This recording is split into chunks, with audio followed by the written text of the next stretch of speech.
হৃদয় বিদারক এক ম্যাচ, অর্থাৎ ভাগ্য ভালো হলে যা হয় আর কি।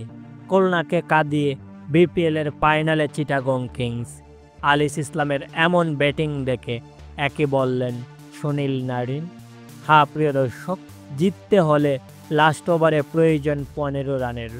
লাস্ট ওভারের প্রথম বলে আরাফাত সানি 4 হাঁকালে ঠিক পরের 2 বলে 3 রান ও চতুর্থ বলে শরীফুল ইসলাম ক্রিজে এসেই 4 মেরে দলকে এগিয়ে নিয়ে যান।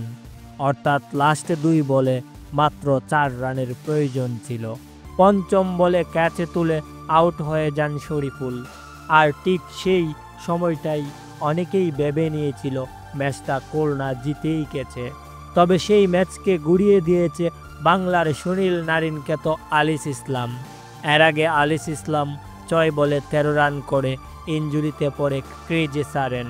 তবে লাস্টে বল খেলতে আবারও ক্রিজে আসেন আলিস ইসলাম। আর আলিস ইসলাম লাস্ট বলে ঠিক কাজের কাজটিই করে বাউন্ডারি হাঁকিয়ে দলকে এক অবিশ্বাস্য জয় এনে দেন। এদিকে আলিস ইসলামের এমন ব্যাটিংয়ের প্রশংসা করেছেন সুনীল নারিন। হ্যাঁ প্রিয় দর্শক, আজকের ম্যাচে আলিস ইসলামের এমন ব্যাটিং আপনাদের কাছে কেমন লেগেছে অবশ্যই নিচে কমেন্ট করে জানাবেন।